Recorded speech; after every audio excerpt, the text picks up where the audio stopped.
जय हिंद। आज हम लोग एक ऐसे टैक्स के बारे में चर्चा करेंगे जो बहुत ही संवेदनशील है। शायद मैं बोलने में भी असमझ महसूस कर रहा हूं। और मैं आपको बता दूं, आज हम लोग चर्चा करने वाले हैं ब्रेस्ट टैक्स के बारे में। जी हाँ, ब्रेस्ट टैक्स में आप लोग सही सुन रहे हैं। हमारी आवाज थोड़ी लड़खड़ा जा रही है, लेकिन मैं आपको बता दूं एक ऐसा संवेदनशील टॉपिक है जिसको आप सभी को समझना चाहिए। यह समाज कितना ज्यादा जातिवाद के जहर में घुला हुआ था और किस प्रकार बड़े जाति के लोग छोटे जाति पर कैसे कैसे टैक्स लगाते थे, उस टैक्स के बारे में हम लोग चर्चा करेंगे। तो मैं आपको कहानी केरल की सुना रहा हूँ।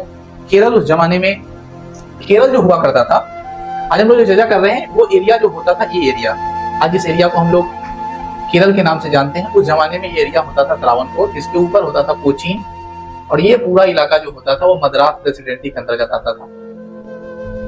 ये त्रावणकोर जो एरिया था, ये त्रावणकोर एरिया, इस त्रावणकोर एरिया की कहानी हम लोग आज सुनने वाले हैं। इस त्रावणकोर के बारे में मैं आपको बता दूं, इस त्रावणकोर एरिया में दो प्रकार की जातियां रहती थी जो निम्न जाति होती थी। एक कम्युनिटी को हम लोग एजवा कहते हैं, दूसरे को नाडार कहते हैं। एजवा कम्युनिटी जो थी, उस कम्युनिटी पर ब्रेस्ट टैक्स लगाया जाता था, यानी छाती कर।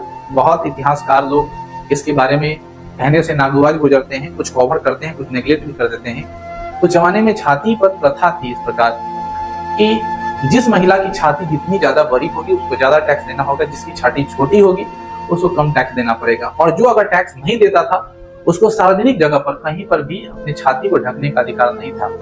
आखिरकार ब्रेस्ट टैक्स होता क्या है? ब्रेस्ट टैक्स ऐसा कर होता था जिस कर को पूरा करने के बाद कोई महिला अपनी छाती को ढक पाती थी, अन्यथा उसके छाती को नंगा रखा जाता था और पब्लिक प्लेस पर भी उसको नंगा ही जाना पड़ता था।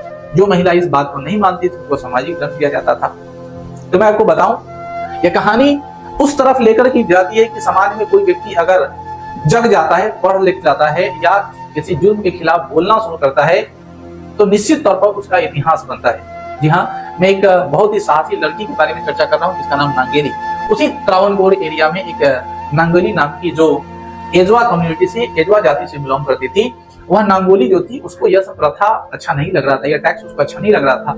उस टैक्स का उसने विरोध किया और सबको समझाने की कोशिश की और खुद उस टैक्स को देने से मना कर दिया। ये बात समाज स्तर पर चलने लगी, कैसे नहीं टैक्स देगी।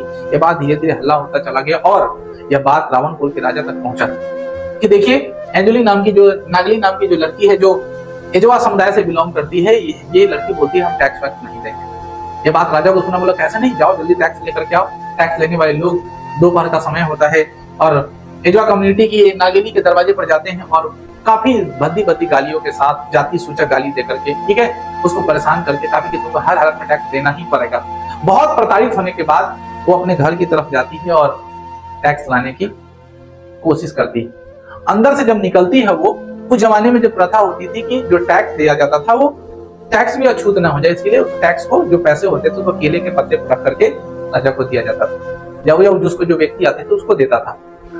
जब नागिनी अंदर से बाहर की तरफ निकलती है तो समाज के सभी लोग देखकर हक्का बक्का हो जाते हैं। समाज के साथ साथ जो पैसा वसूलने वाले लोग आए रहते वो भी देखकर बहुत हक्का बक्का हो रहे थे कि ये क्या हो रहा है। ये अंदर से जब निकलती, जैसा कि आप फोटो देख पा रहे हो, वो अंदर से जब निकलती है तो अपने हाथ से नहीं, अपने छाती को काटकर केले के पत्ते पर रखकर और सामने वाला को देता है, लीजिए टैक्स।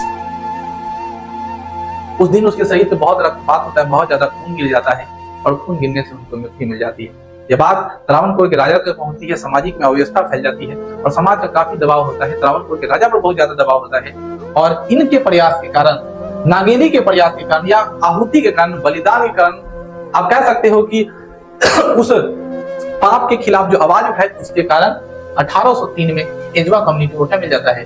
ब्रेस्ट टैक्स से मुक्ति मिल जाता है। मूलतः ब्रेस्ट टैक्स एक ऐसा टैक्स था जिसमें महिलाओं को उनके छाती बढ़ने का प्रमाण है कि अगर छाती बढ़ जाता है तो उसका ज्यादा टैक्स देना पड़ेगा। मैं बार बार कहता हूँ ऐसे लोगों से जो लोग द केरला स्टोरी मूवी बनाए हैं, मैं बार बार ऐसे लोग बोलता हूँ जो द कश्मीर फाइल देखकर हम लोग के प्रति अपना बहुत ज्यादा दुख प्रकट करते हैं, मैं वैसे लोगों को कहता हूँ निम्न जाति पर भी कुछ फिल्म बनाए करें। इस तरह का अमानवीय व्यवहार किसी महिला के साथ, मैं बार बार कहता हूँ कि हमारा धर्मशास्त्र, जिस धर्म से ये लोग बिलोंग करते हैं, तो धर्म कहता है एक तरफ महान पुरोहित लोग की महिलाएं जो होती है वो लक्ष्मी का स्वरूप है, महिलाओं को पूजना चाहिए, और एक तरफ नंगा दृश्य देखने के लिए बेचैन है, उसका टैक्स वसूलने के लिए बेचैन है। यह कहाँ की मानवता है? तो मैं बार बार कहता हूँ कि आपको इस मानवीय चीजों से जानना चाहिए। और निम्न जाति के युवाओं युवतियों से मैं कहूंगा कि अपने इतिहास को पढ़िए, अपने इतिहास को जानिए। इस कहानी सुनाने का एकमात्र मेरा मूल उद्देश्य था आज चलो युवाओं को जो SC/ST समुदाय के हैं, निम्न वर्गीय समुदाय के हैं, और वो बिना इतिहास जाने बगैर, ठीक है ना, न जाने क्या क्या करते हैं। मैं किसी जाति सूचक टिप्पणी नहीं कर रहा हूँ, लेकिन मैं इतना जरूर बताऊंगा आजकल के खासकर ओबीसी समुदाय के युवाओं को कि पहले इतिहास की जानकारी लो। तुम्हारे दादा परदादा, तुम्हारे उसके ऊपर वाले जनरेशन के साथ कौन कौन सी घटनाएं की गई, अपने हक अधिकार के लड़ो, मानसिक गुलाम नहीं हो जाओ ताकि अपनी बातों को नहीं रख पाओ। मेरे बात से आप सहमत रखते हैं तो वीडियो को शेयर करें और अपनी प्रतिक्रिया कमेंट में जोड़ दें कि आप बड़े जाति और छोटी जाति के बीच में क्या पर्दाफाश आज के समाज में देखते हैं। क्या यह न्याय संगत था कि आप एक तरफ कश्मीर के ब्राह्मणों को देखकर एक फिल्म बना देते हैं और एक तरफ नागिनी जैसी महान औरत पर आज तक कोई फिल्म नहीं बनाई और न ही इस चीज को समाज के सामने लाना चाहते क्यों? क्योंकि यह समुदाय बहुत बड़ा है, वर्चस्व समुदाय है और यह समुदाय बहुत निम्न है। तो मैं वैसे डायरेक्टर लोगों से भी निवेदन करूंगा, जब केरला स्टोरी बन सकती है एक बार नाम बोलिए, स्टोरी भी बनाइए, एक वीरता की गाथा है। जय हिंद।